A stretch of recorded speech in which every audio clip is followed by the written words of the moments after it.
What's up, legends? It's Scion. We're back, and we have the new patch stuff up.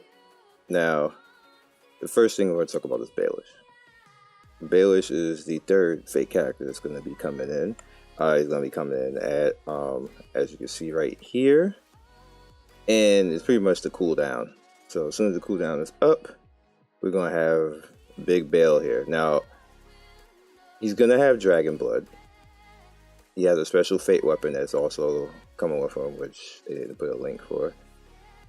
His passive is Magic Absorption. After removing a buff from an enemy, you gain Magic Generate. So he's one of the few characters who can actually remove buffs, which is good. Definitely good in the damn tower, because there's a lot of stuff that's useful to remove in the Labyrinth tower. So yeah, if it works on the bosses, because they might just be immune to it and not care, but there's that in the future. His protection against the Dragon King, as you see, Dragon King scale increase 20%, so that's pretty much damage. Great person passive, continuous effect. If allies are in line or you're located high off his bed, grant great mark. Again, to have all three of those characters might be interesting to look at, but me personally, I ain't too thrilled about Bailesh.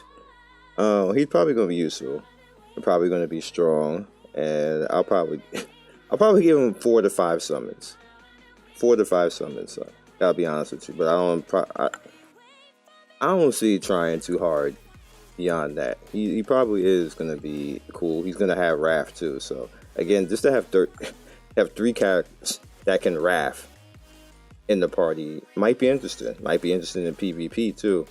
If he can actually drain Scion, if he can actually take a buff from Scion, which it could be the shield. So I haven't seen this actually in motion, but again, if the other person takes the shield too, it'll just basically be who takes the shield first or who has the faster Bailesh, and it's probably random. It's probably not even something that you can control. So, but it's still interesting to see if he can actually strip the shield from Scion, because that's usually what makes Scion pretty much solo a whole entire team. So there's that. Active skill White Rebellion, as you can see, 63% damage to all enemies. That's not that great overall for damage. Again, active skills 39% return, 2 turns Armageddon mana. That's not that big of damage. The 375 is not bad though, and then on top of that, it has a damage over time of 112 for 5 turns. Now this actually is not bad. That's actually really good for single target single target damage over time. So that's not a bad thing at all. So he's okay. I don't think he's better than Anastasia or Scion, but you know, he's a Fate Core, and the cool thing about Fate Core characters is if you get lucky enough and get enough of them, they become OP. Especially if you can get them to +10. Fuse them a couple of times, you know, that's pretty strong. All right, the next thing up is we have the notice of the weekly pack. Like you see, weekly trainer pack 1, 2, and 4 will be added, which is kind of like womp womp. Then you have Correlate, which is a new event that'll be happening. You know, previously announced the whole Correlate event on Thursday, which is literally going to be, it's not really Thursday, it's pretty much going to on the cooldown, but it might be Thursday, but whatever. Step up rewards, as you can see right here. Stage 1 is Gale Fate Core, which is orange. Second stage is Holy Water, of all things. That Holy Water at the second stage, bro, thank you. Third stage is Creation Spirit King. 4th stage is Light of the Awakened, Fate Physical Helmet, which is a Fate Armor piece, so we'll get a helmet piece to go along with stuff. And stage 5 is a Fate Magic Helmet, which we haven't had a magical Fate helmet yet. Use flying stones to earn core raid coupons. The health of the boss in each dungeon will be carried over to the next battle. Also, the number of times that you can complete the dungeon change depending on the difficulty level, which is pretty cool.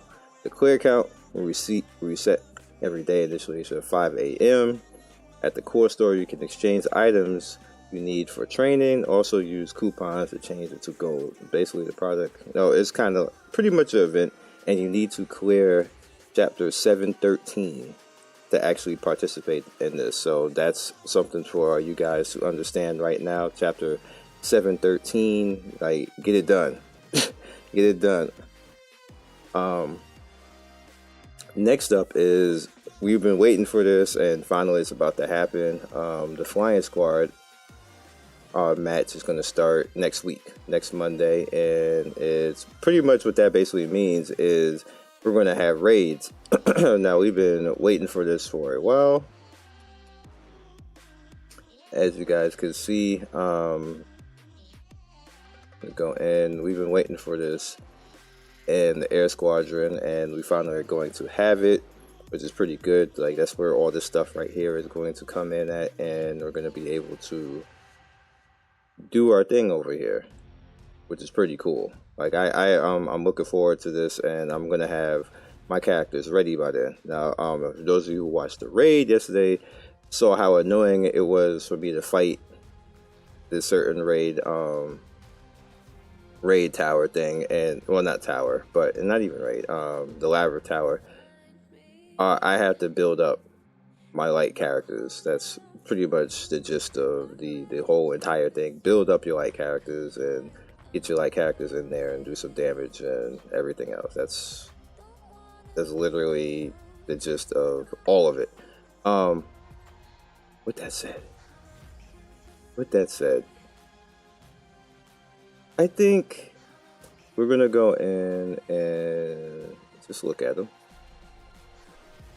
Alright, so I've actually had normal Bailesh before, and I'm not a fan, and obviously you see most of the people in the game are not a fan.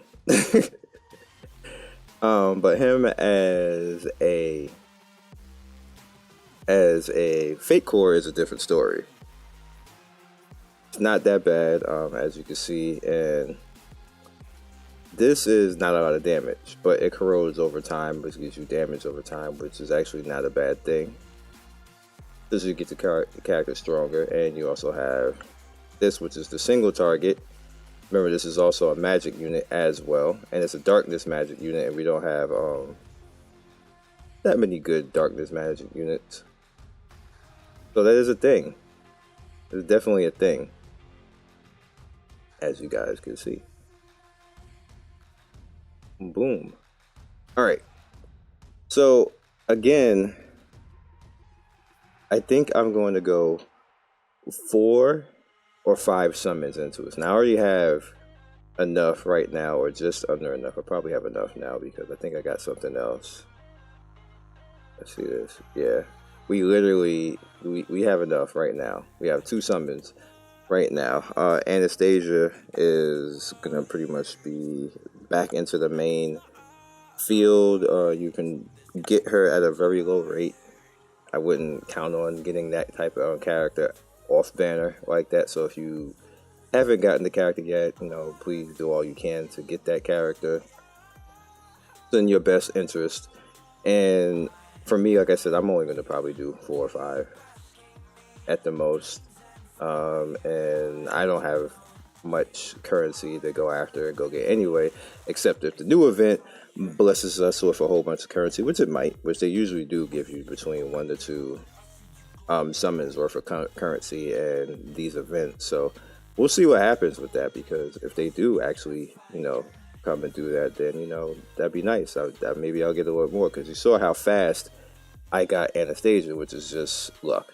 That's flat out luck. That's not going to happen with this character. He's not going to come out that fast for me, and I probably won't get him at all, to be honest with you. That's just the way that RNG is going to work, and RNG right now is against me in odds of actually getting this character, especially at that low amount of currency that I have. So we'll see. But with that said, just to have him there, and just to have his Rustbrook. I wonder if I wonder if he's actually gonna be broke though. You gonna be broke? You gonna be OP? I hope you're gonna be OP. I don't want you to suck. I hope you actually be useful and you negate Scion so everybody could feel better about PvP balance. Like, I really hope that he negates Scion and steals that shield. I have a super strong Scion, but I hope he steals this shield because it'll just make everything so much more better and cool, because people then won't just have to rely on that one character. They'll have to think a little bit, and that'll make everybody better in the long run. That'll make the game balance better in the long run. So I'll catch you guys next video.